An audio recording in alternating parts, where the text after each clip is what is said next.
I believe it continues. I was hoping that once Iranians attack and the Israelis are going to respond, and then Iranians call it a day.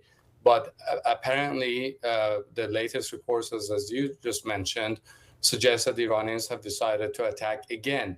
And I think ultimately it's because of the fact that President Trump, at least initially, didn't try to really coerce Israeli allies to not to conduct operations in southern Lebanon.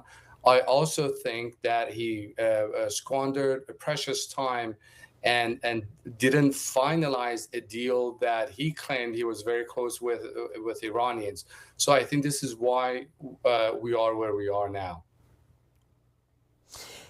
As one expert rightly pointed out an hour or so ago on X, it is possible that Donald Trump played several journalists overnight, and that he was always okay with an Israeli retaliation.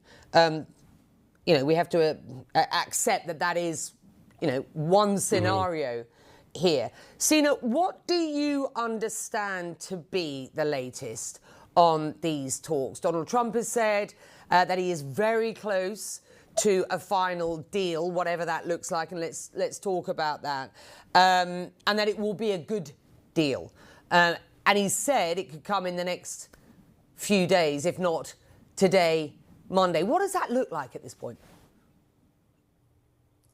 I think we were very close, and based on reports that I saw, like 95% of that mutual memorandum of understanding was finished, and then there was an extension of ceasefire for 60 days.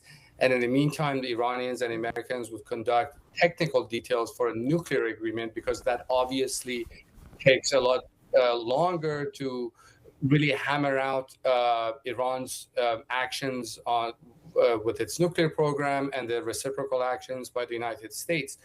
But I think that once the word got out, President Trump became under attack from his own party, the right wing of his own party, that there's going to be an unfreezing of Iranian assets. There was a lot of discussion, a lot of attacks on the president.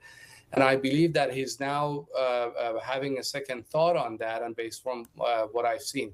And Iranians insist that their frozen assets, at least some of it, must be released upfront so that they continue with the memorandum of understanding. So this is where we are now.